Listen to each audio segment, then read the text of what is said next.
Welcome to Conversations with Ben Dixon, where we discuss important topics through a biblical lens, and our hope is to simply encourage you. So thank you for tuning in today.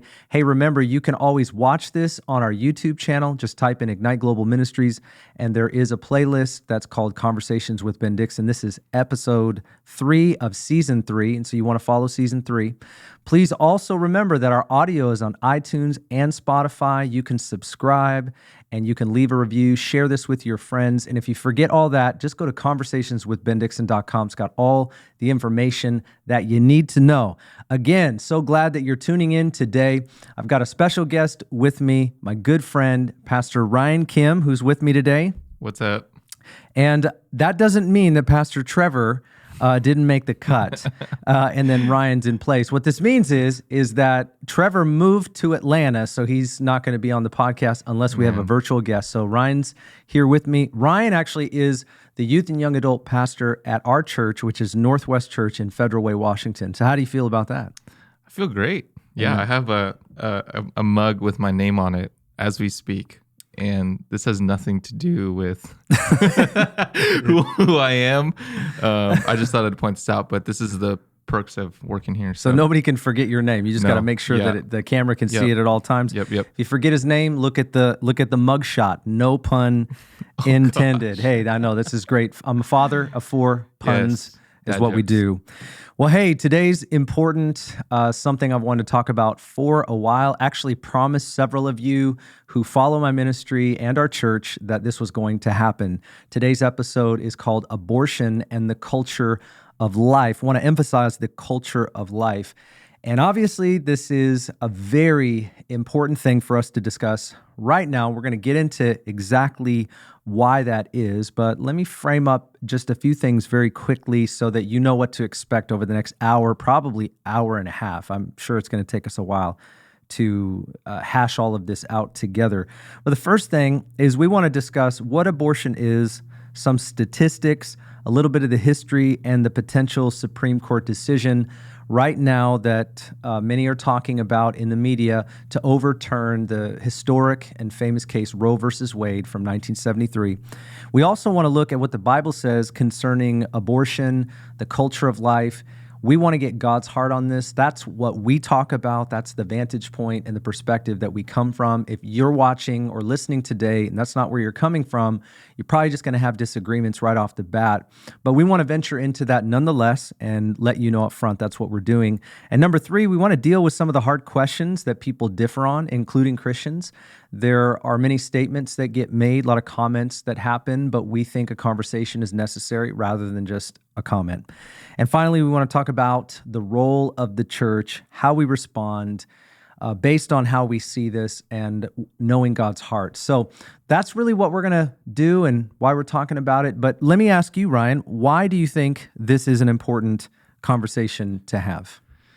Yeah, I mean, I think right before coming in this room, we were in your office and we were talking about how we both feel 2 things. We feel the weight and the hope of this conversation. And the weight because it's so consequential. You know, I think there's sort of 2 sides, you know, the consequences of life in the womb and then to women.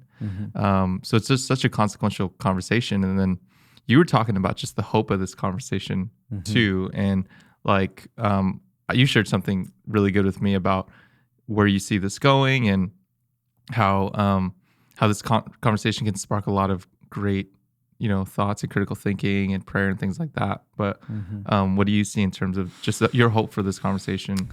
Yeah, I mean, the reason that I wanted to talk about it was because in 10 years, I've probably put 3 Facebook posts out into the ether world. And every time I do, it seems like I get a lot of amens, and then there's a second group of people that tend to give some type of rebuttal. And it's sad because we're left to sort of this online commentary. It just doesn't do it any justice. And I realize that you get caught up in social media posts when really what we need to do is kind of sit down and talk. Now, I realize that we're not going to solve everybody's problems. It's actually not what we're trying to do. There are a lot of people that we could sit down with. We could sit down with healthcare professionals. We could sit down with policymakers. We could sit down with particularly a lot more women and talk to them about how they feel about this in specific. But since it's conversations with Ben Dixon and it's hard to get everybody together all the time, I think it's important just to actually have the discussion, regardless of what it might trigger in us. I think the more we talk about it, the more we calm down, the more we look at this in an objective way. We do a little bit more research, and there's a hope to me in that we can look into this. What really is this, and how should we feel about it? Because our emotional reaction is just not as helpful when we may not know what we need to know. Yeah. So that's what I've done. I've dug into this and probably need to do a lot more of that. So I want to share and have you share what it is that we have thus far. It also doesn't feel like there's a lot of clarity in this conversation either, because there's so much it seems like there's so much so much nuance and so many different sides of both, opinions and things like that. But when you really look at the debate and the conversation online, it seems like people are just quoting little, statistics or whatever from their side of the camp, but it just doesn't seem like there's just robust, sort of clarity on this issue, And I think a time like this, having a conversation is a much better context, to do that. I think so, and I hope that it's helpful. And we really do. We really hope that it's helpful. I mean, we're gonna give what we have, and probably need to follow up with all kinds of other things. So please do stick with us as long as you can, because it's going to be a longer conversation today. But we want to start with a bit of an overview of what abortion actually is. Now, I'm going to go to the dictionary first because that's what I do. The dictionary says this about abortion, if you just look it up: a procedure that removes an embryo or fetus from the uterus in order to end a pregnancy. And it's important when you kind of think about that's the language that people are working with. Not everybody agrees that that's all that it is, and I'm one of those.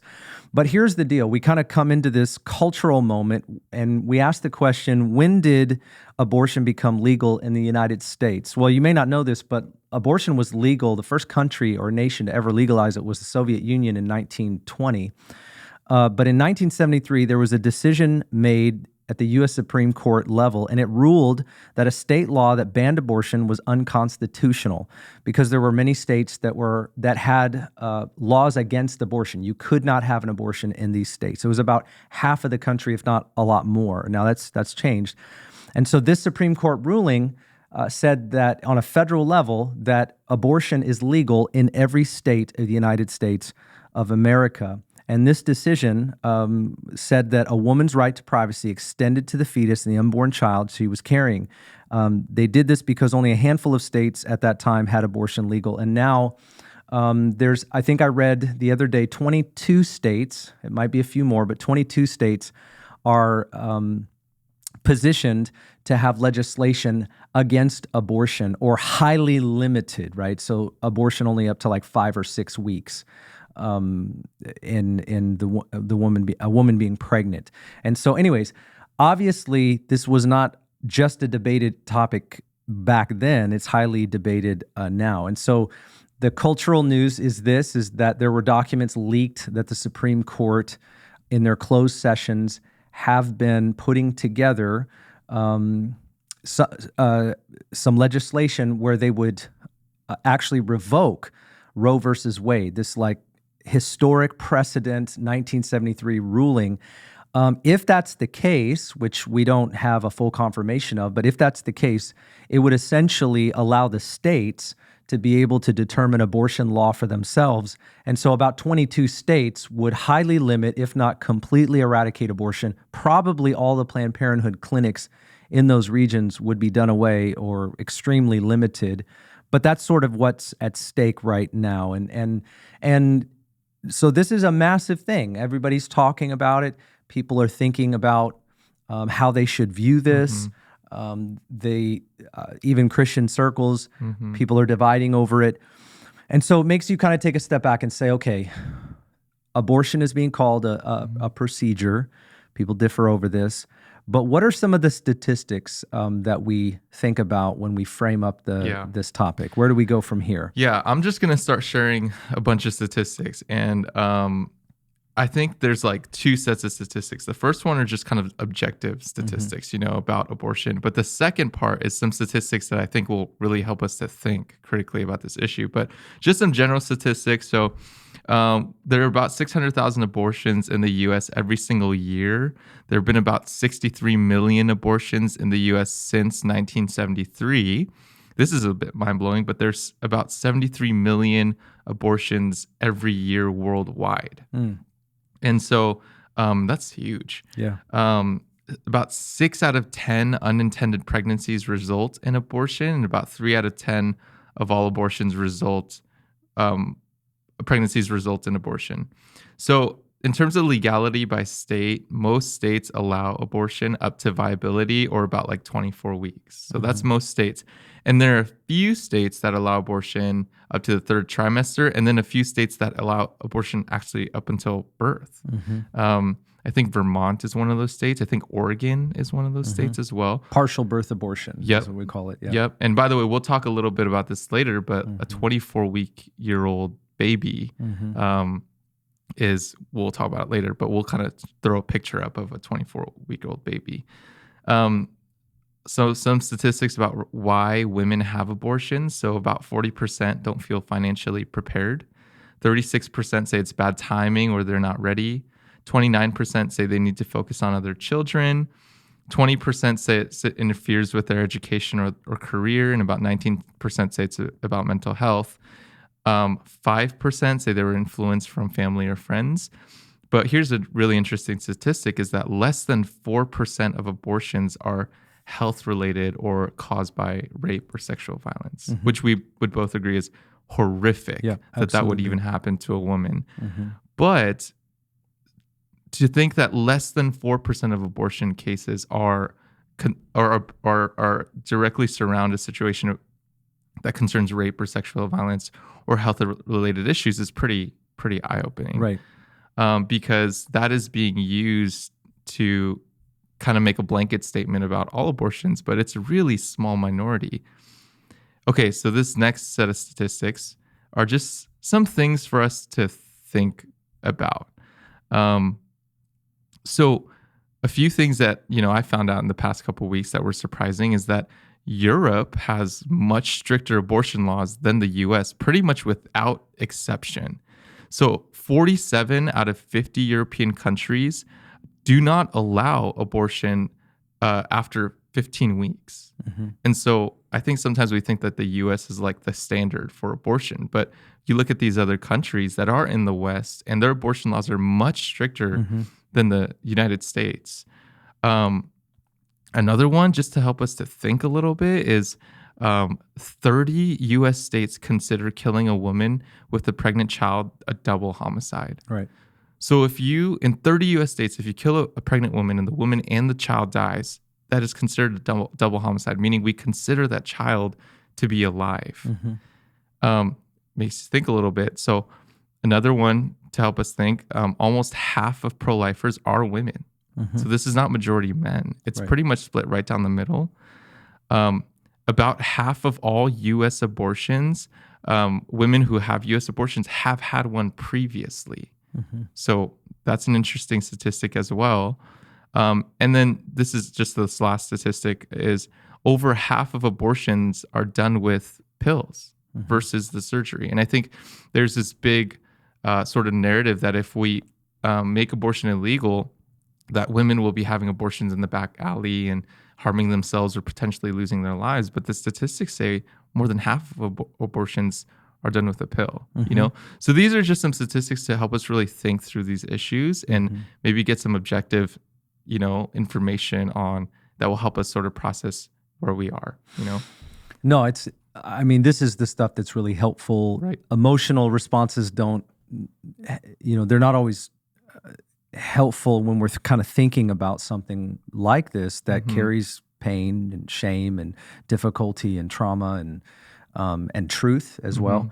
And so I think the statistics are extremely helpful. We were talking about this earlier, and I thought, to me, why do people even debate abortion? Because let's just think about this for a second. It's been highly debated to the point where it's gone to every court of the land. And in 1973, it went to the highest court of the land. And on a federal level, it was legalized and legislated. And now it's looking at being overturned on a federal level. And so you can see the balance of going back and forth. Like, this has been something that's debated. Right. And so the question really is, why is it still debated? And what is the real issue here? And I believe this. I think the real underlying issue is, when is a life a life? Right. Because we're talking about, is abortion moral? Or first, is it legal? Then is it moral? That's the underlying issue. Is it evil? Is it reproductive rights? Is it women's rights being a subset of human rights? That's why some people are visceral in their reaction against anybody that's like pro-life, for example. I'm pro-life. And the idea is that, well, then you say you're pro-life, but you're not for women's rights. You're not for the reproductive rights of a woman. Well, before we kind of talk about all that, we have to look at it as a moral decision. Should this even be a viable option for people to be able to use or choose as a way in which they deal with the fact that they are now pregnant? And to me, we have to take a step back before we talk about abortion and answer the question, when is a life a life? Because that's actually the real debate. And I feel like some of the confusion over this is that we fast forwarded past that as though that is the precedent. In other words, a life is when I say it's a life. Right. So the argument is, does a woman or a person or a couple or a family really have the right to say when a life is a life? This isn't, to me, when I say that I'm pro-life, I don't fully represent every perspective that a person who says I'm pro-life, like whatever they do, whatever they say. I mean, I don't see this as a valid option. I don't personally see this as, this wasn't the right path that we took years ago. Now it's precedent, and so we're dealing with all of the outflow of that, of years and years and years, which makes it complicated, which makes it painful, which makes it emotional. Right. But the issue to me is always this: when is a life alive? Is it conception? Is it 10 weeks? Is it 24 weeks? Is it when a child can breathe on its own? Right. They say sentient life. I've heard the arguments, and so my belief would be, I would kind of come down to this place where I believe a life is at conception. I don't think most people know at conception that they're pregnant, right? You don't take a pregnancy test the day after that conception happens. And so usually by the time somebody actually learns that they're pregnant, it's 4 to 5 weeks in. And I started thinking about that because I was sort of looking at the statistics and the way that we define abortion. We define abortion as a medical procedure. And that's crafted language today. When we call it a medical procedure and we use terms like embryo and fetus, we don't use terms like a baby or a growing child. This language, I'm not suggesting everybody's malicious in this. They certainly have their views, but this language sort of covers over what we're talking about. I'm talking about a baby. I'm talking about a growing child. And so I had to do this for myself. I had to go and look at all of the stages of development for a child because, for example, there's a woman in our church right now who's pregnant, and she posts on Instagram at every stage of her pregnancy. She posts like how big the baby is in her stomach. She posts what is happening in terms of formation. And it's been kind of inspiring. It's actually contagious. She's so excited that she's pregnant that she's like sharing it all the time. Like, this is week 7, this is week 10, and here's how big my baby is, and here's what's going on. And so it's this exciting thing. And on the backdrop of seeing her Instagram posts, I'm recognizing that there's this debate going on in the world, and she's like bypassed all that, and she's so excited about being pregnant. So I thought to myself, I need to actually, for the record, write out what is happening in the development of a child. So just real quickly, I won't go through all of it, but 5 weeks, this is when a tiny heart starts to form and a baby's heartbeat actually starts to happen. This is 5 weeks in. This is when people usually, 4 to 5 weeks is when you usually learn that you're pregnant. In fact, I asked people, do the statistics, see what is the typical week for a mother to know that she's pregnant. And you'll find a lot of it is 4 to 5 weeks. That's when they actually know. This is already the time when a growing baby, as small as that child is, has a heartbeat. At 6 weeks, a nose, mouth, ears, and brain start to develop. 7 weeks, hands, feet, arms, legs emerge. You can look this stuff up for yourself. 8 weeks, nerve cells branch out. This is when they start to feel stuff, guys. Breathing tubes start to extend to the lungs. Babies start to move. 9 weeks, basic anatomy, earlobes, they double in weight. The weight starts to expedite very fast at this point. We just jumped to 12 weeks. Fingers open and close. Toes can curl. Mouth will start making sucking movements. 14. And just right here, I mean, just keep in mind, right here is when Europe, basically, most of Europe says no more. Yep, right so here. You can, And 12 weeks is where usually that's that threshold. 1 in 4 pregnancies are a miscarriage. 25% of women will experience a miscarriage. My wife and I have gone through that. Obviously, it was in her body, but we had a miscarriage. But it's a really high rate. So if you cross the 12 weeks, typically that means that you're safer than if you don't. So it's usually like the safe zone beyond 12 weeks. So 12 weeks, fingers open and close, toes curl. 14 weeks, brain impulses start firing. They use facial muscles, kidneys work. They suck their thumb. 15 weeks, you can sense light. They determine the sex of the baby. This is when you go in for the ultrasound here at 15 to 16 weeks, and they say, this is a girl, this is a boy. This is where a person actually says, my girl and my boy. They start to name their child. They give them a personal name. Friends, this is the framework here, is that between the 10 weeks and that 20 weeks or even like 18, that's where typical abortions are being done. And so it's by that time a child is identified in their gender. This is where we give names, all right? So this is like the reality that we have to come back to. 16 weeks, more forming, upright. They're developing very fast. I'm just going to skip down to 20 to 24 weeks. They grow to appear like a mini newborn at these stages. So really quick, Josiah, could you just throw up a picture of a baby at 24 weeks just to have a visual of what a baby is like at 24 weeks? And so that'll be up there for you to see. We just want you to be able to look, because a lot of premature babies that are pre-delivered, I mean, way in advance at this point, hospitals are great at helping preemie babies live at this point. And I actually know of one that was born at 24 weeks, and the child is 3 years old now, I think, doing awesome. And it's just important to recognize that. In fact, I was looking at a post that somebody put up, and it was showing that in the same hospital, a preemie baby at 24 weeks that had been delivered, obviously far outside of the time when it should be, is hooked up to all these machines, and the doctors and the nurses are doing everything they can to save that life and make this child as viable outside of the womb now as possible, and they're very successful at this. And then just down maybe in the hall or on another floor in the same hospital, a 24-week baby could be taken out of the womb and not even looked at as a baby at all. It's an embryo. It's a fetus. It's not a child. And if you're in the U.S., again, most states allow abortions right up to right here. Yes. 24 weeks. I mean, this is like the minimum that they allow. So it's 24 weeks plus, you know? And we're going back to this because the reality is staggering. 635,000 abortions are done. 60% of them are done in clinics and not in hospitals anymore. That actually used to be a lot different. The statistic I read today was that 90% of them, this was like 20 years ago, used to be done in hospitals.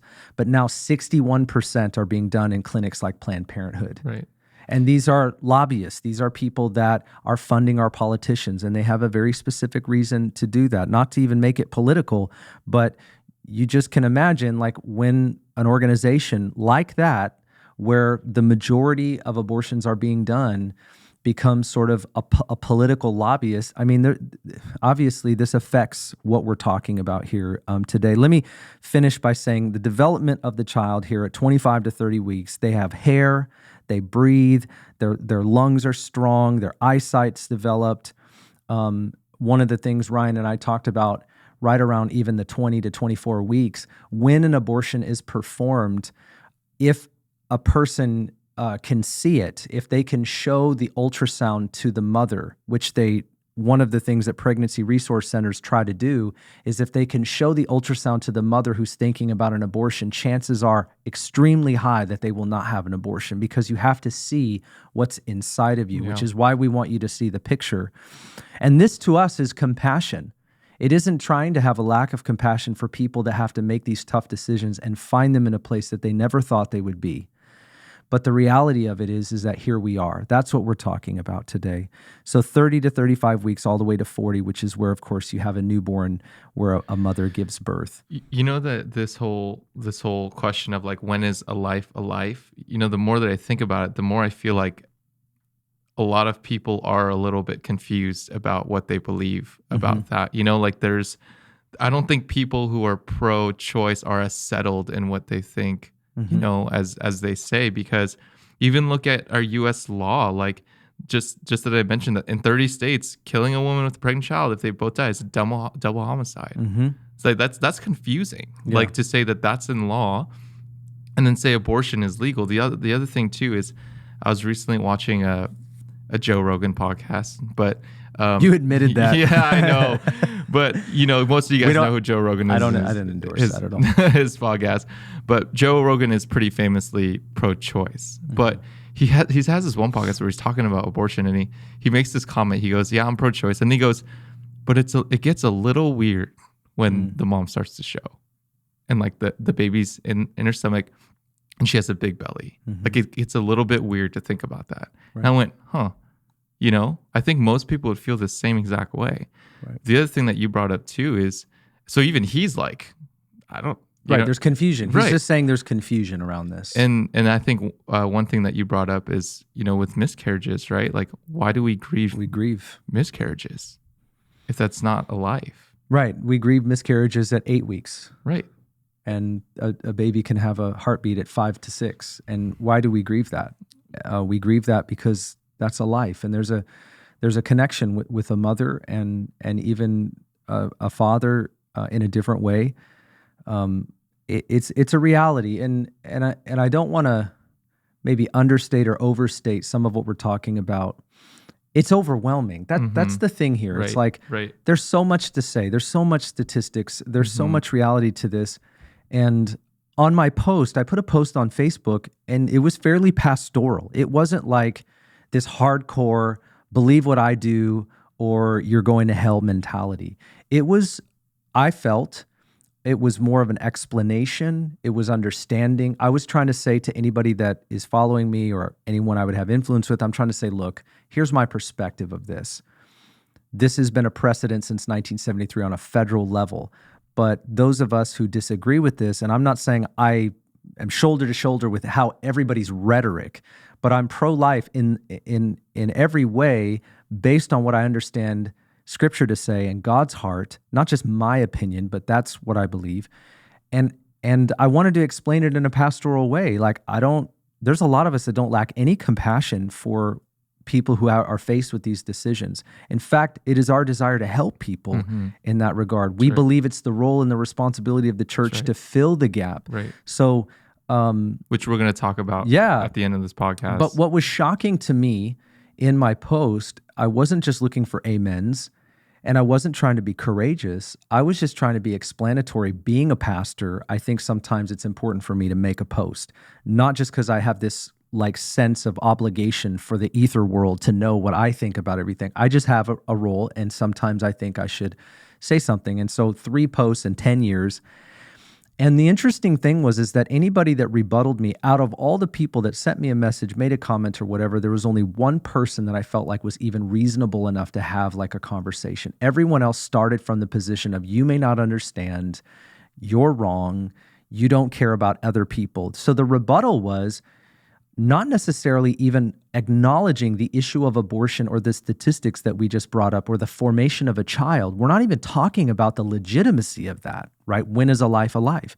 It was, what about everyone else? Pastor Ben, what do you have to say about how minorities are treated? What do you have to say about foster kids and adoption and who's going to help all of these people, and you're wanting the government to force people. I just found it interesting that was the rebuttal. It really wasn't any of this stuff. And I'm like, hey, okay, it seems like you guys have a certain view on this. I get it. But can we stop and really talk about the formation of a child for a second? Sure. You know, we have 4 kids, like you have a child. Like, can we really talk about this before we jump into like, you don't care about anybody? Right. Because that to me lacks every bit as much compassion as what somebody would claim that I'm espousing in my overall view that would have a difference of opinion. The art of disagreement is something we've clearly lost in our culture today, and I'm just sort of pointing that out. Yeah.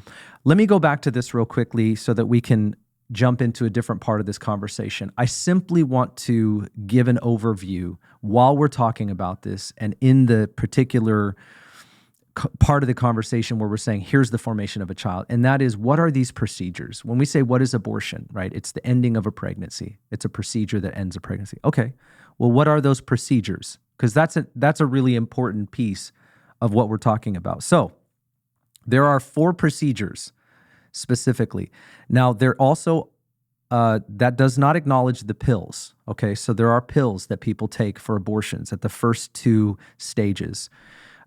You acknowledge that a high percentage of abortions now are being done through pills. I think it's like 52% or something like that. And depending on how far along a woman is pregnant, she will have to go and get what's called a D&C usually after taking those pills. So if you're far along in your pregnancy and you take those pills, you still have to go see a medical professional to make sure that you don't get infection and that you're healthy, essentially. Yeah. And by the way, all of these stats that we're talking about are cited. We have them right in front of us with the citations, but they're easily found online. Yeah. So just on and we can post all those in the comments. These aren't stuff we picked out of the air. No.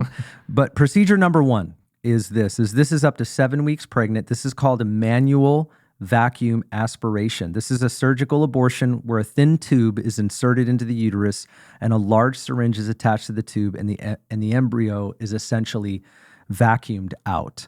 That's procedure number 1. Procedure number 2 is between 6 and 14 weeks, and I don't exactly know how to say this, but it's a suction curettage. This is the most common surgical abortion procedure because the baby is larger. The doctor must first stretch open the cervix using a metal rod, open the cervix. This is going to be a painful thing, so they have to give local and general anesthesia. This is typically needed. After the cervix is stretched open, the doctor inserts a hard plastic tube in the uterus and connects this tube to a suction machine, and the suction pulls the fetus body apart and out of the uterus. The doctor may also use a loop-shaped knife called a curette, or I believe that's how you say it, to scrape the fetus and fetal parts out of the uterus to clean it out. That's essentially the largest used procedure in our country right now. This is the number 1. The number 2, or the third procedure, is called dilation and evacuation, D&E, between 13 and 24 weeks. I don't even like to actually say this on the podcast, to be honest with you. But this is during the 2nd trimester. At this point in the pregnancy, the fetus is too large to be broken up by suction alone and will not pass through the tubing. In this procedure, the cervix must be opened wider and is done by inserting numerous thin rods made of seaweed 1 to 2 days before the abortion. Once the cervix is stretched open, the doctor pulls out the fetal parts with forceps, usually having to cut them, and the fetus's skull is crushed for easy removal.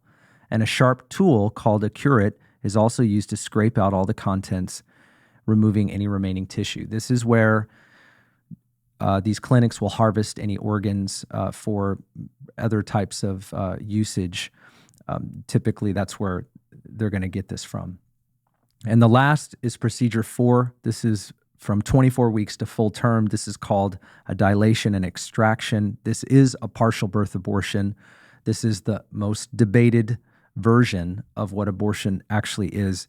And this can take up to 3 days. The first 2 days, the cervix is stretched open using thin rods made of seaweed and meds given for the pain. The 3rd day, the doctor uses ultrasound to locate the legs to grasp them with forceps. The doctor delivers the fetus up to the head. Then scissors are inserted in the base of the skull to create an opening. A suction catheter is placed into the opening to remove the brain. The skull collapses and the fetus is removed. So I don't really know how you say that any of this and kind of go back to this isn't a life. If you just think about what's happening here, I'm not trying to, for shock value, say this. I just think it's important to, for the record, state what we're talking about. If I throw up a picture, I could try to get some emotional shock value in this. I do recommend people watch the movie Unplanned. I do recommend a lot of these documentaries that are out there right now that people have changed their perspective. They've changed their view. When women see an ultrasound, they do often change their mind about abortions because they do see their child moving around in the early stages even. Yeah. I'll say this, like, in preparation for this podcast and just doing a ton of research, I actually watched a video of an abortion at 24 weeks. And again, the US, 24 weeks and over is mostly legal in most states. And I could barely finish it. And, I know you don't want to do that for shock value, but like, if you're on the fence, like, watch it. Just, it's. What's it called? I just literally went on Google and typed in 24-week abortion procedure. Mm-hmm. And it's horrific. And someone I want to bring up, his name is Bernard Nathanson, and he made a 30-minute documentary. It's called The Silent Scream, and it's on YouTube. You can watch it. And he was a gynecologist, and he performed abortions. In the middle of his career, the sonogram was invented around 1970, and he had his first visual of what an abortion was like through the sonogram. Mm-hmm. And this guy full-blown just quit what he was doing and became an advocate for the life of children. And he created this documentary because he saw in the sonogram the baby literally trying to move and pull away from the suction cup, and I just think that when we're talking about these kinds of things and these kinds of procedures, like, when you really do see what is happening and get your eyes on what's going on, it's really difficult to say, like, that's not a life, or that this isn't a massive moral issue. Mm-hmm. I think it's easy to not look at it and then on the flip side make a comment, have a debate, and even enter into kind of like a space where you can say things without a visual in your mind while you're saying them. And just to be very transparent here, before I was a Christian, I consider that a previous life. A woman that I was with when I was 18 years old, she got pregnant, and through numbers of conversations, without going into detail, we went in for the procedure to have an abortion. And at that time of my life, that's kind of what I thought it was. I wasn't really for it, and I wasn't really against it. And I sat there and I listened to it, and we had what we just described. This would have been the first procedure, or right around the second procedure. I believe she was 8 or 9 weeks at that point, something like that. And I sat there with her. I saw the look on her face, was confused. We both weren't Christians. So to us, as far as we were concerned, this wasn't sin. This wasn't wrong. We didn't think of this as like murder, as people, will say it today. None of that was in our mind. But while we were there, I can just tell you, like, it marked both her and I. And it's something that I never really forgot. And personally, for me, I don't even know like what she went through having to be there and experience all of that more firsthand. I was secondhand. I was there. I was part of this, but I wasn't her. And I remember her face. She had this look of confusion on her face. I remember the sound of this. I'm not appealing to anybody's emotions here. I'm just saying I've got no stones to throw at people. That's not my point in any of this. I just can remember it. And so it hasn't made me an activist. I just want to be an advocate for life. Right. That's really the issue, in that it was more of confusion that led us into that doctor's office at that time. Honestly, we didn't go to a Planned Parenthood. We went to a doctor's office, and her family was advocating that, and we pretty much went along with it. And I would just say this, is that I remember after it that we just didn't talk about it again. Her and I never talked about it. And then we broke up. Of course, I became a Christian, and the rest is history, you know. But my point is that it was almost like one of those things we could never discuss. Right.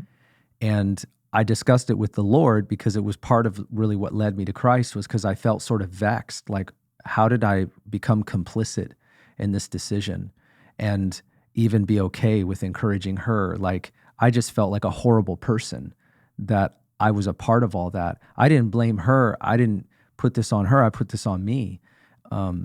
But the reality is that these procedures that we're talking about, sort of in a technical sense, when you sit there in that office, particularly for a woman, it is horrible for them to go through this. I don't imagine this is really what they want to do. But part of the way I approach this is that we're saying to people, this is a viable way of you ending a pregnancy. It is a viable form of birth control. And we're not making this a moral issue. And that's what brought us to that doctor's office that day. To us, it was birth control. But when we were there, we realized it was more than that. Do you think that this is just a question I've been wondering, is like, do you think that the majority of people, whether they say they are, however strong they say that they are pro-choice over pro-life, do you think that the majority of people in an underlying sense know on some deep level that this is wrong? I have to think that. And the reason I do is because I've been involved in apologetics for a long time. And so in my spare time, our family watches a lot of apologetic videos, particularly on college campuses. And abortion comes up almost all the time. It's a very typical thing for it to come up. And as it does, it goes from, and I don't mean just like political activist types. I don't mean like the Ben Shapiros and people like the people that are conservative per se, but I mean like apologists, like people who are speaking from the Bible and defending scripture and saying this is what God's heart and stuff like that. So when I'm watching those videos, somebody from the college campus will say, essentially, like, they'll bring up the moral argument for abortion or the life of a child, and then the apologist will typically try to lead them towards a culture of life. Like, well, what does God say about life in the womb?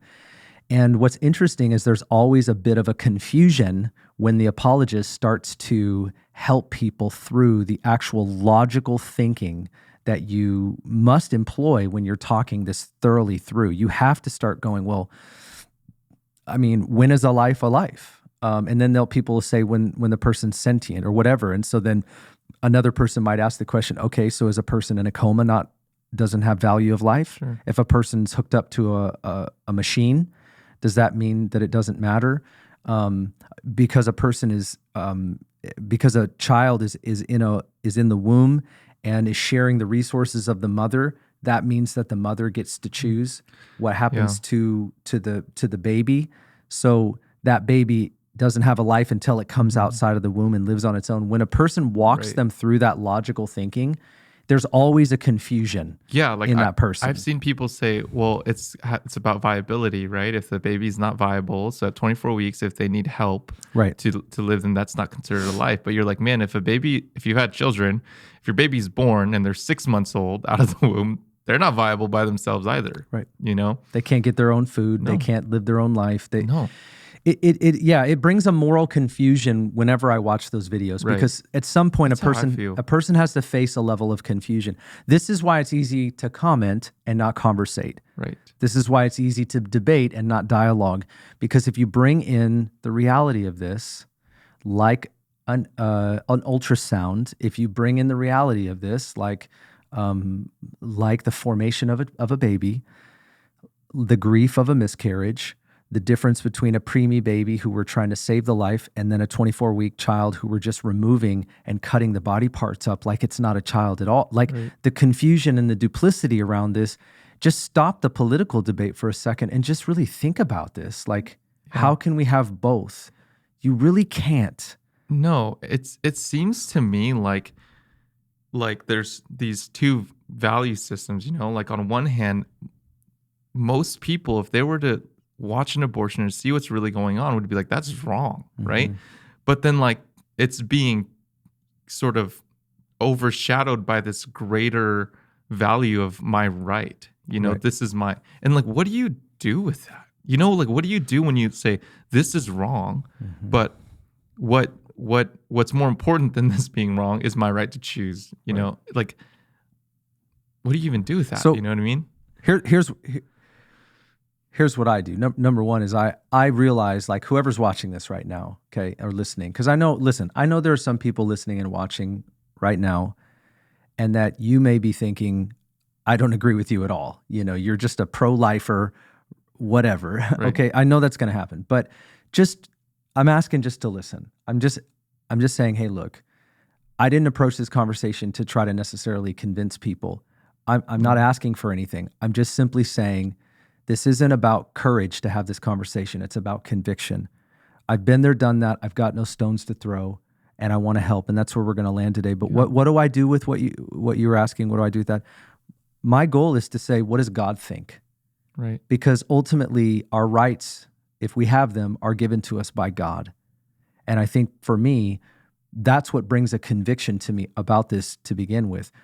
Before I was a Christian, I saw it as a choice that we got to make, and it was a convenience choice, to be honest, because she was at the beginning of her career, this woman that I was with, and I was going in another direction, and we just made a decision out of convenience. It was not something we wanted to do together, is to have a child. We weren't married. We had no intentions of being married, and so for us, it was an easy no. But we were massaged into that position in many respects because everybody says this is what you do. Now, again, if that option wasn't there, we would have had the child.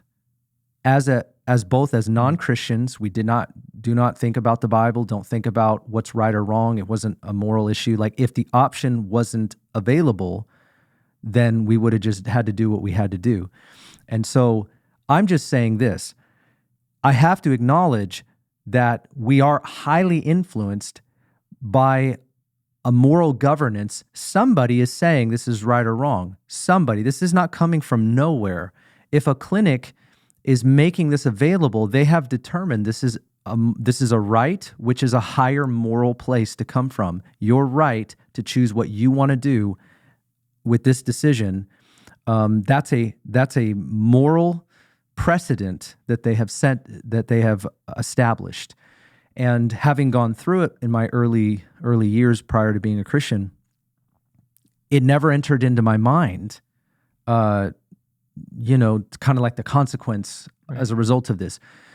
So my goal as a pastor, as a Christian now, is, if I can and have any influence in the lives of people, is to say, what does the Lord think? And so what does the Bible teach concerning life and abortion? That's really the second section of this. All right, so before we talk about what the Bible teaches about abortion, which I'm excited to get into, I just need to let everyone know, I don't regularly listen to the Joe Rogan podcast. Oh, here we go. I tune in specifically for this episode. But you're a gleaner. Not saying he's a bad podcaster, not saying any of those things. You're a gleaner, is what you are. I glean from everybody, and I think he's wrestling through some stuff. So anyways, what does the Bible teach about abortion? Let's get into it. So to affirm that, I think a lot of people are cultural curators and gleaners today. So yeah, obviously you're going to run into the number one podcaster on any social media platform. Shout out Joe Rogan. Yeah. Hop on our show. Yeah. We're praying for you. Cut that out. All right. So what does the Bible teach? I've got several categories that I think we could go through. Let me just throw them at you. Number one, God is the giver of life through the blessing of marriage, family, children. And this means all life is valuable. The second part of this specifically deals with what we're talking about today, and that is God values life even in the womb. There's a lot of passages we can just throw out. Number three is we are commanded to value life, which means we're not allowed to take life, depending on how we frame this particular discussion up. Obviously, a lot of Bible verses are employed then in this conversation. And number four, is we are called to protect and value human life. This is what we call justice, biblical justice. That's I've already have a whole podcast on that. And number 5, something that is missing in this conversation, that the Lord is the only one able to help us get back to this place of valuing human life from the womb to the tomb. And there's a particular passage that we could bring up. But number 1, God is the giver of life through the blessing of marriage, family, children, and this is why all human life is to be valued in every way possible. We start conversations like this with Genesis 1:26 through 27, and this is where God made human beings in his image according to his likeness. And then in Genesis chapter 2, he brings man and woman together, and he says, what God has joined together as one, let no man separate.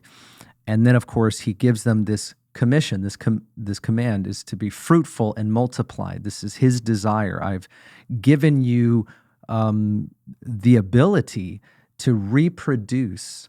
And this throughout Scripture was seen as a blessing, that God called us, man and woman, to come together and given us the blessing to reproduce. So there's passages like Psalm 127, verse 3, that just simply say children are a gift from the Lord. And I wonder if maybe we're not looking at children as a blessing. If you sort of look at the statistics, 96% are in the convenience category. I'm not ready. I'm not married. I don't want to. I'm too young. If you look at all of the reasons why 96% of people don't get or have an abortion, is it possible that we don't see children as a blessing from the Lord? Now, given the context of the Bible, God calls us to marriage first, man and woman, second, for having children. So obviously, it is a misuse of our sexuality that leads us into these types of places. And I think that's a really important part of the conversation, which we will kick for a minute. But that's what leads us there. And so, number 1, God is the giver of life. Reproduction is a gift from God. Number 2, God values life even in the womb.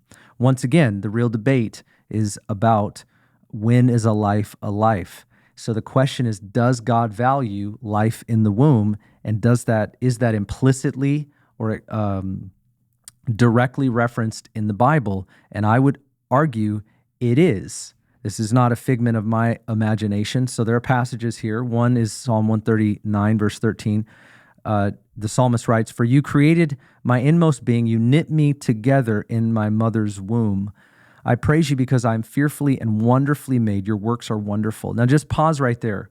As poetic as this sounds, it's the psalmist reflecting on the sovereignty of God, the oversight of God's creative ability and power, that God knows. He's omniscient. He has past, present, and perfect knowledge of all things. And the psalmist is standing in awe and wonder of God's sovereign oversight over human life. And that's what makes this really powerful. He says, your eyes saw my unformed body. All the days ordained for me were written in your book before they ever came to be.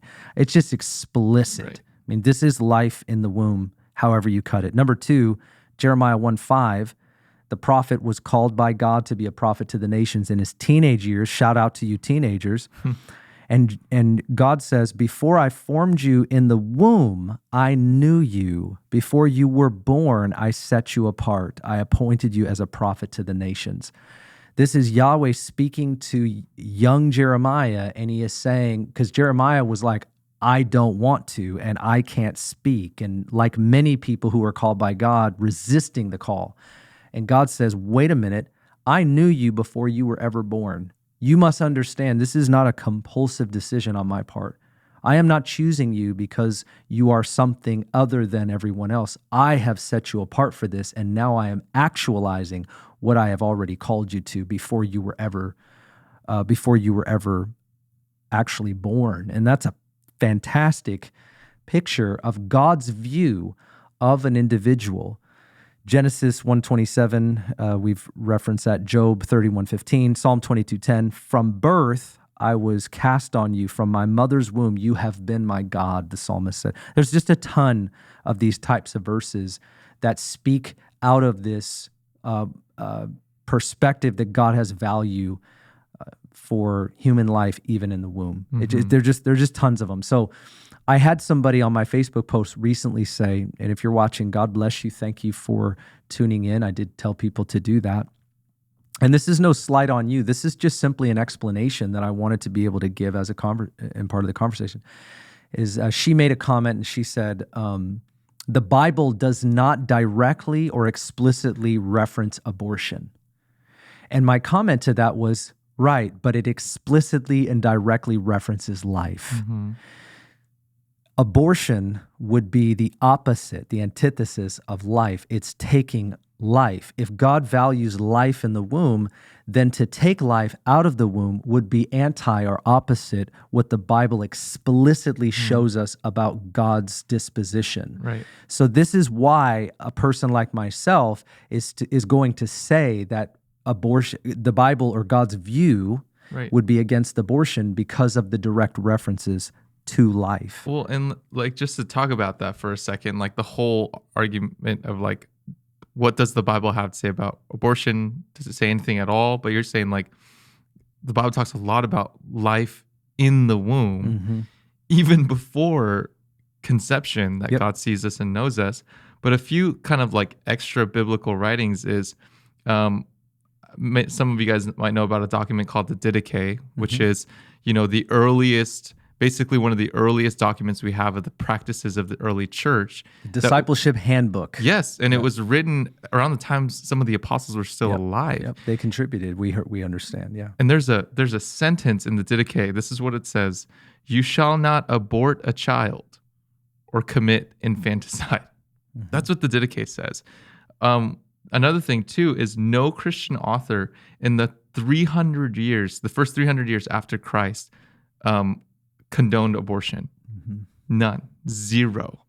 So there's precedent in the Bible, but also in the early church that they were pretty for life inside the womb and outside the womb as a practice of the early church.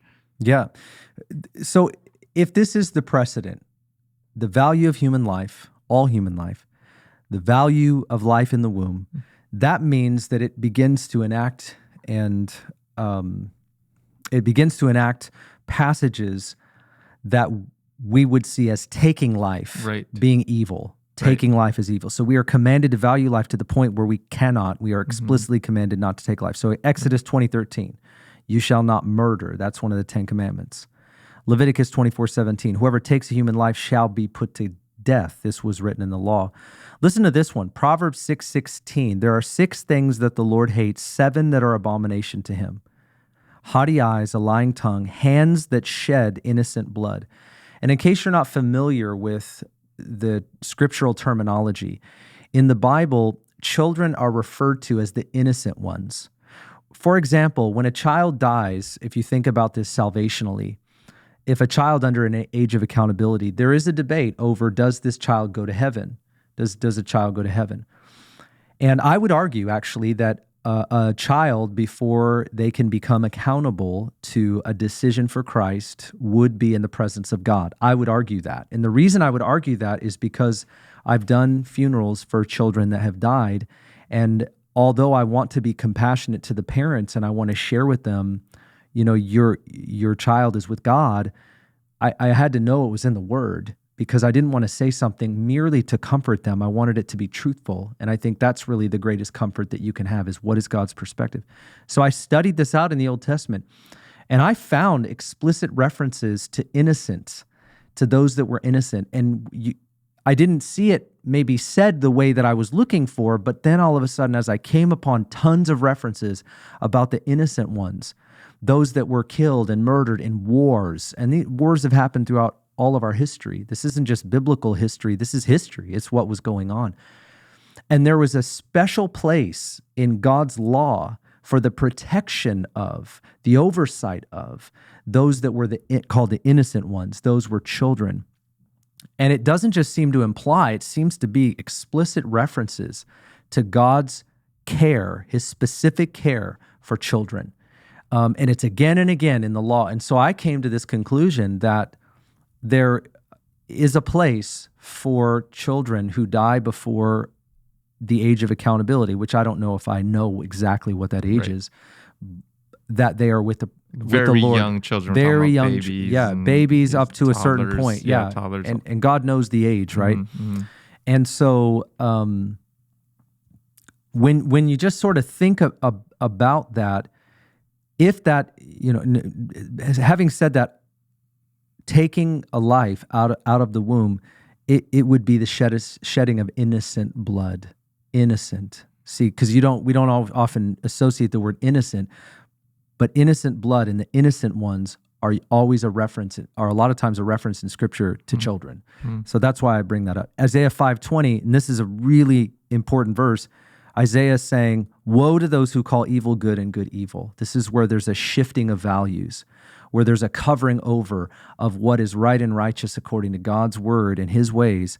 And now we are saying this is right and this is wrong. And so even though God sees it differently, we persist in our own way. And so this is what we're talking about. Like, if God values human life in the womb, then we are commanded not to take life. That's a very theological way of saying it. Number 4, we're called to protect and value human life. There's a lot of passages that talk about justice, to protect life. And so if anybody wants to know, let's say a person says, I'm not for abortion, but I'm pro-choice. We'll talk about that. You have to understand, people that consider themselves pro-life, the reason that they do is because they read the Scriptures and they apply justice passages. We speak up for those that don't speak up for themselves, because the culture has said this isn't a moral issue. Right. If the Scriptures say it's a moral issue, then we speak on it, and not just against people, but for the unborn.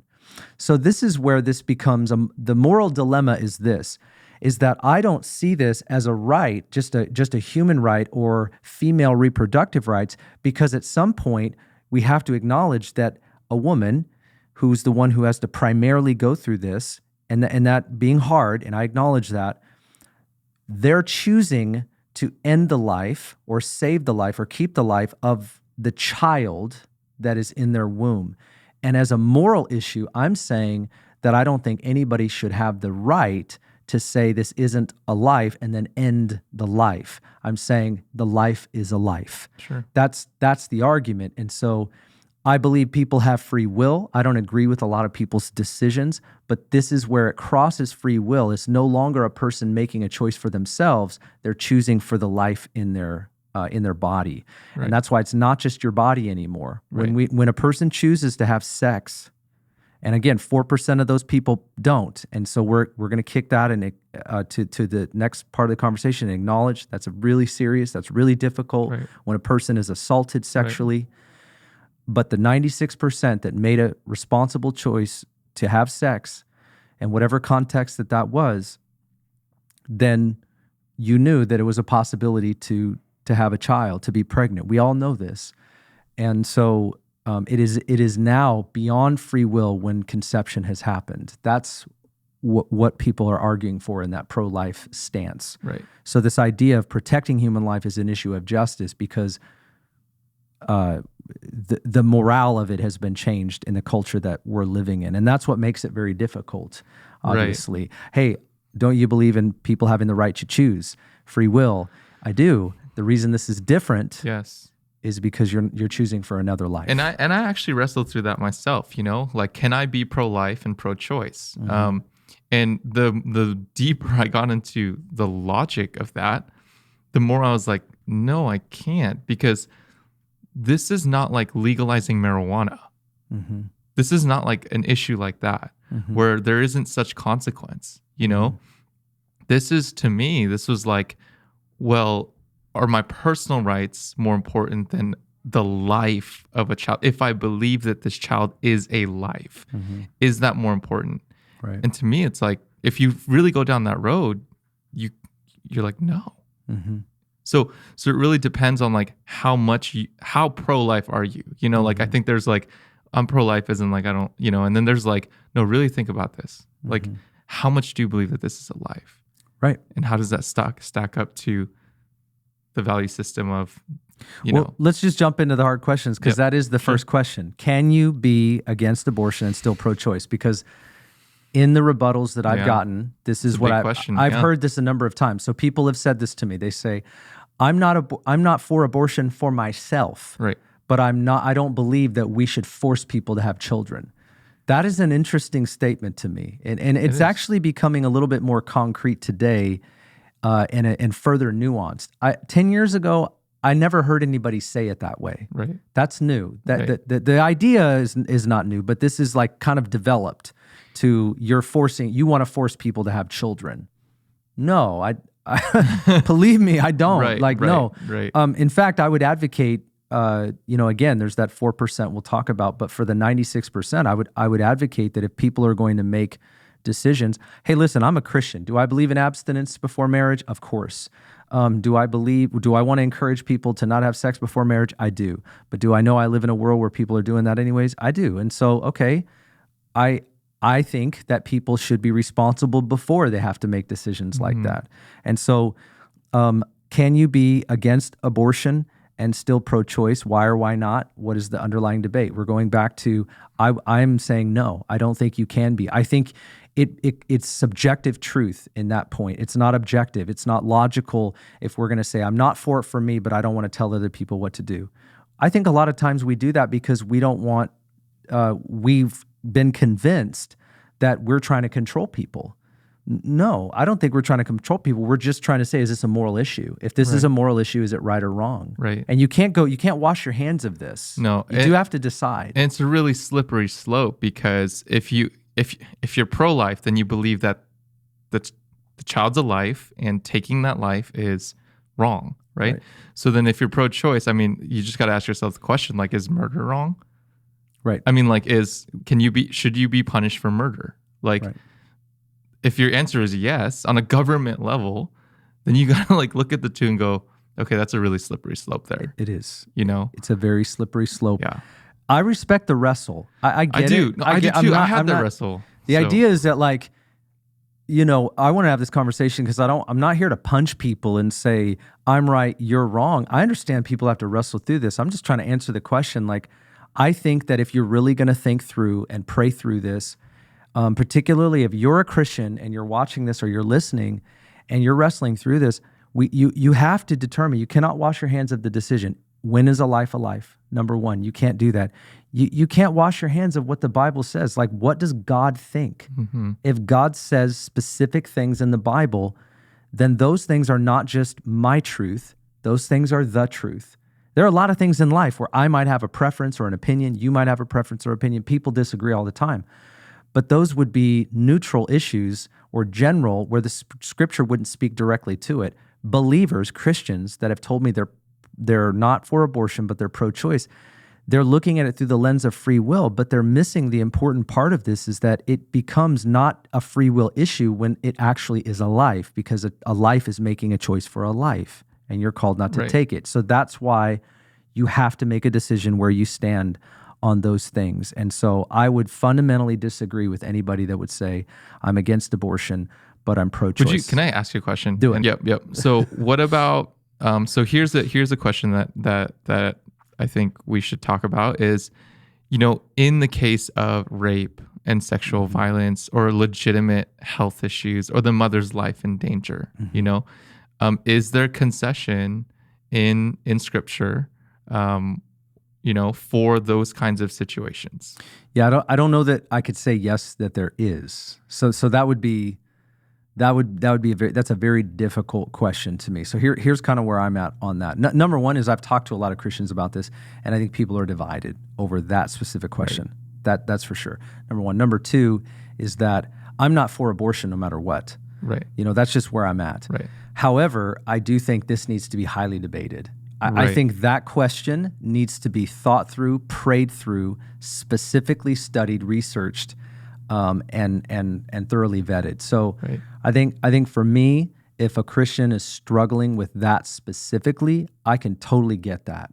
Yeah. And that's where I'm coming from on that. It's easy to say in all circumstances. And I have to admit, I'm there. Like, I don't think that abortion is a legitimate a birth control.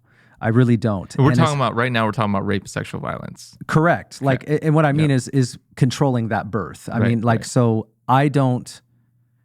It sounds like a lack of compassion to just be one-sided in this, but I'm not currently of the mind where I can just go, yeah, I think that in that we need to make concessions. I would back off a little bit from my strong yes, and I would say, I think we need to really seriously look at that. Because that's very highly individualistic, complex issue.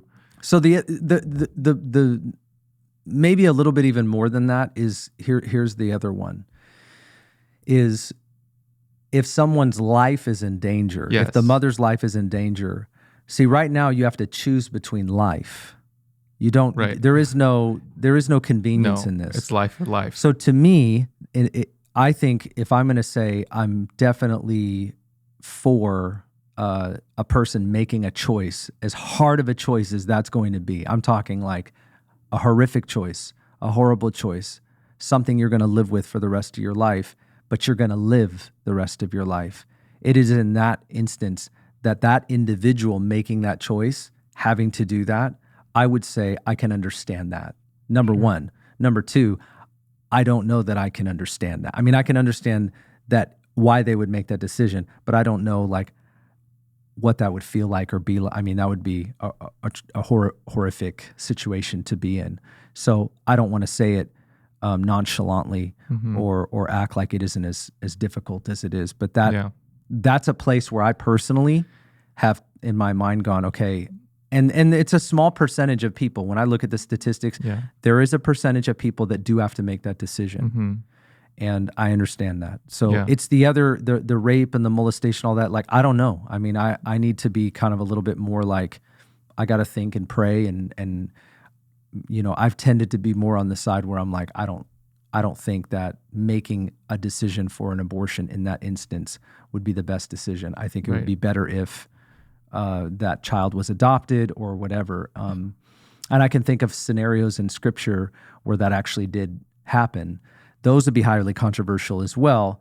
And I don't know if they're worth bringing up because some people would disagree with me as to whether or not it was rape, when in actuality I think it was. So I don't want to go into that. Yeah. I was reading some like Jewish literature, like from, kind of like early church stuff where there was a concession for abortion if the mom's life was in danger. When you get to the point like traditionally, I think in Jewish culture, abortion was only allowed. I think Catholics believe the same thing. Yeah, if the mother's life was in danger. So, there's that too. Yeah, I think Catholic teaching is the same thing. Yeah. If you're Catholic, correct me if I'm wrong. So what about, so if Roe versus Wade is overturned and states get to decide and we'll be pretty much split right down the middle, in 22 states, abortion will probably become illegal. Yep.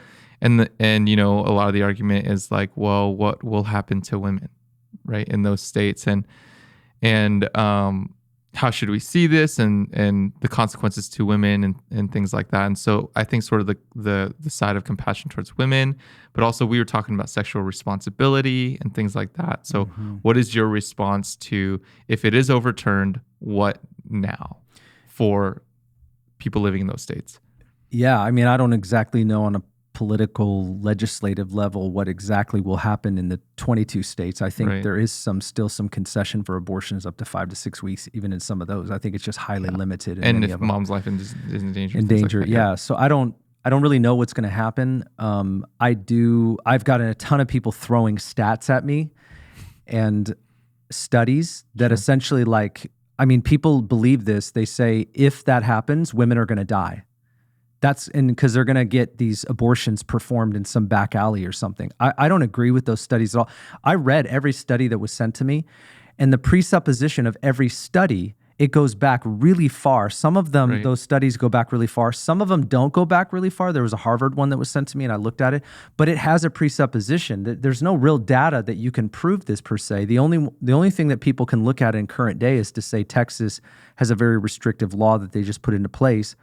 And so the abortions obviously have gone far down, but they've doubled in states next to them. So people are saying it's inconveniencing the women, and now they're going out of state, to do all that. Well, here's the problem that I think that isn't going to get popularly discussed. Number one, removing the option does not necessarily mean that women are going to die. That's an assumption. That's the first thing. Is that could it be true? It could be true, but because we have precedent, and there has been a constant debate for as long as it's been precedent, does not. First of all, it's not a proof as to us we shouldn't do this because people are going to die. If it's a debate and it's overturned and it's voted on, it means that there is a significant contingency of people that are saying this shouldn't be an option. When you rescind the option, you automatically have to go to the source of this, and the first source is sexual responsibility. And that's where pregnancy resource centers, and if Planned Parenthood really is about reproductive rights, I don't think that it's far-fetched to imagine that people can get condoms and birth control.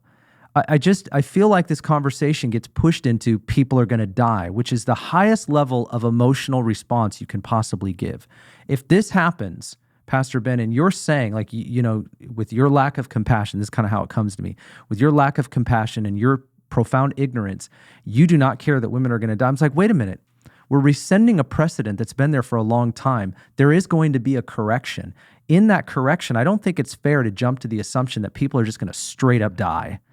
So that sounds to me like a very, very difficult jump. Yeah, I think that's really extreme too. I was, again, in preparation for this podcast, I was listening to Bill Maher on his show, who's a comedian who you also don't listen to regularly. Don't listen to, but Bill Maher, but Bill Maher is like, he's traditionally right, like politically left and things like that. And the statistic about most abortions being done by the pill and not surgery came out of his mouth, and he says in his own show, who he is not, he doesn't, I wouldn't say he aligns with being pro-life and things like that. He says he does not think that Roe versus Wade being overturned is going to be as big of an impact or as consequential to the lives of women as people think it is. I agree. He said that. I know it's controversial to say I agree with that, but I do think that there's a correction that happens, and one of the things that I hope happens is a new level of sexual responsibility, because the fact is if a person's going to have unprotected sex, or just decide to make decisions like this, and whatever the context might be, the possibility of you getting pregnant is there. And I guess my question is, are we really saying that people can't get protection?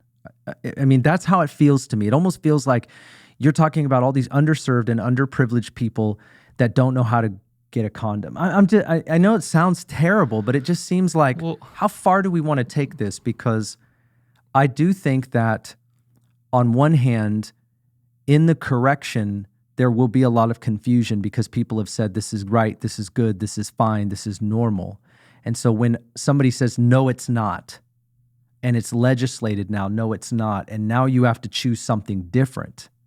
Well, I think in the choice of something different, I don't lack compassion that even where I disagree with people in their sexual stewardship and the way I disagree with people in the way that they're going to go about what they do in their life, I think we need to pivot, and we do need to help pregnancy resource centers, and we do need to help with education, and we do need to do more of that. That's the part that we play as a society to help our young people, specifically, because it's mostly young people that we're talking about that are doing these things. And that's where I think that matters. Of course, I don't lack compassion on that. I'm not a politician. I'm not a person in legislation. I just am a person that votes. I'm a pastor, so I'm going to go with God's word. Yeah. And God's word teaches a very clear sexual ethic. Yeah. So that's what I teach, and it's what I'm for. So what you're saying is that the part that's missing in that whole conversation of what happens if Roe versus Wade is overturned is that personal responsibility piece. Like, we can do a better job of sexually educating people sexually, advocating for sexual responsibility. As Christians speaking to a non-Christian culture, we can't expect that everybody is going to live in abstinence or our same values, but we can reasonably advocate for responsibility. Like, if you're going to have sex, like, use birth control or use a condom. Well, because even when I say this, like, I realize that some the hard part about even a pastor talking about this is this, okay?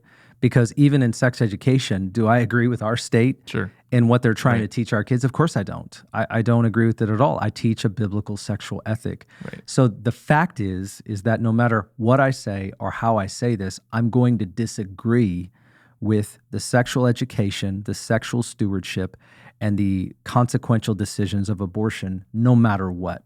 So I have to just let it all out and say that's where I'm coming from. If I vote, I'm going to vote on that type of stuff as I do. If I speak, I'm going to speak on that type of stuff. When I venture into a conversation with a non-Christian, I'm trying to find some common ground as to what we can really do together. And that's a difficult thing. We have to sort of admit. But I'm going to side there, and that's how I'm responsible, because I'm thinking about what does the Word of God say. Right. So leading into kind of our last section about how should we respond as the church and as Christians in both compassion and truth and love and care. Just a segue question. I always like a good segue, into the next section. But I ride a Segway.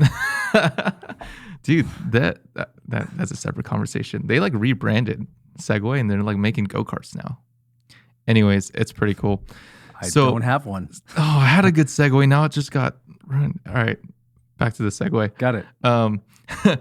As we start to go into the final section about how we should respond as the church, one of the big questions is, well, abortion is no longer an option, right? And this affects mostly women who, right, are not financially ready, right? Minority populations, single moms, or women who maybe their partners have left them and things like that. So going into sort of the response of the church, how should Christians respond to this? Like, if we're really pro-life, you and I have talked a lot about how sometimes we get passionate about an issue and all we do is hop on the internet and speak our opinion and preach to people without actually doing something in our personal lives. And you've done a lot in your personal life. We do a lot as a church. But how should we respond as the church with our own lives, in compassion and in truth? Yeah. What are your thoughts on that? Well, the Bible's clear. God commands us to care for the suffering and the struggling everywhere in the Bible. I mean, it's like, if you're a Christian and you just want to make a statement and not live a certain way, you really, you can't get out of this. So we have to, and are even commanded, as far as I'm concerned, to care. I believe that we need to build ministry connections, bridges to helping the orphan and the widow and the single parent, foster care, adoption services. This is a mandate as far as I'm concerned. And I think there's prevention and then there's rescue. So we need to be involved in all of the above. We are, as a church, which I think, again, when you have the debate rather than the discussion, sometimes the talking point from the other side is, what about people that are living? And my answer to that is, I'm so glad you mentioned that, because my experience is that the church is actually the ones who are in the filling the gap. For example, if you look at like just one issue alone, like refugee placement, the government gives a lot of their money to Christian organizations to do refugee placement. We talk about immigration reform and law and all of that. Who is actually doing the placement? Well, in our area, we have a congregation member. He's the executive director of Seattle World Relief. They place more refugees in Washington State than anybody. The government grants them money because an organization has to work with the government because of immigration law. You can't just fly a refugee over who's seeking asylum. You have to go through the government. So sometimes people say, well, you shouldn't go through the government with that, but you actually have to with immigration law. So my point is that when you think about life, people that are seeking asylum, people that are under duress, who do people think is doing that? That work is being done by Christians. Seattle World Relief is being funded by the church. It's $10,000 to $15,000 to support a year to support an actual refugee. It's expensive. It's time consuming. You know, so you don't even just write a check to get involved. It's costly. Christians have to make real decisions, not just to make comments, but to say, how do I get involved? So there's a lot of things that people can do. Number one, right away, we can give to pregnancy resource centers. Those would be CareNet, Pregnancy Resource Center. We have several of them. One's in Everett. There's several others. CareNet's a large organization. The second is post-maternity care, New Beginnings. There's a lot of ministries. New Beginnings is incredible. Yep, they're in Puyallup. You can give towards them. You can sign up to volunteer. You can serve. You can serve with organizations and ministries with single parents. Single parents need help. They need wraparound services. How do we care for them? We started a ministry in our church called Hope for Families. It's just getting off the ground. I don't want to oversell it, but I do want to say that the vision would be to develop maybe 50 teams. We call them care communities. These teams would be about 10 people, 6 to 10 people that can come around a family that's stuck or struggling or suffering and finding themselves in one of these categories where they just need help, And so instead of one family doing it all themselves, we develop 6 people around that particular person. And we just started this, so it isn't like we have an incredible amount of success. It's that we have some, and we're seeing that this is the need for the future, to wrap around that family for a period of time in their hour of need, and that we can walk alongside them. That means provisionally, emotionally, relationally, spiritually, and walk with them to provide whatever we can. That's something that we're doing. The other part is fostering. A lot of Christians get involved in foster care. Getting licensed is hard. Bridget and I have attempted getting licensed in the foster care world. It's tough. It's hard work. So there's a lot of things we can do. Number one is we can provide respite care for those that are fostering. We need to do that. Number two is we need to help assist people in getting involved in foster care and adoption. We can fund people that want to take children, want to adopt. It's $30,000 sometimes, $40,000. So one of the things that I've tried to do with my wife is help fund people that are getting. I spoke at this one church one time. I'm not trying to lose my reward for it. You asked me a question. I spoke at this one church one time, and this guy was getting. They weren't able to have a child, and so after many years of trying, they decided to adopt, and so they ended up adopting a child that was being given up to adoption right after birth. In this scenario that we're actually talking about today, when it comes to abortion and somebody taking their child to full term because they've chosen not to abort, and they're literally handing that child over within a week to their new family. Wow. And this person that I knew was doing that. So I was speaking at this church, and I took an offering, and I said, every dollar that's given, any honorarium, any book I sell, anything, it's given to this particular family. So everybody gave like 4 times as much, It wasn't a gimmick. It was like, give whatever you give me, whatever you pay me, whatever you buy, all of that money is going toward. I was able to, like a small church, I was able to give several $1,000s.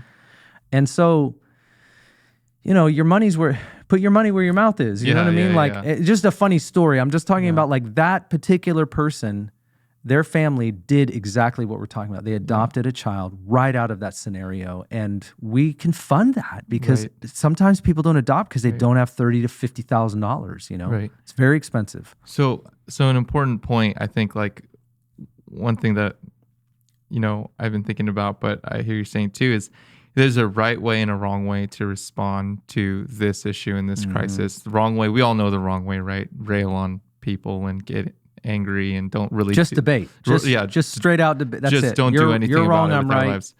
But like pregnancy resource centers were created as a response to Planned Parenthood to care for moms who want to keep their outside children. of abortion. Yeah, and you're like, that's the right way to respond. That's right. New Beginnings has had, I think, 500 something like 500 to 600 post-maternity women who have stayed in their facility for 12 plus months.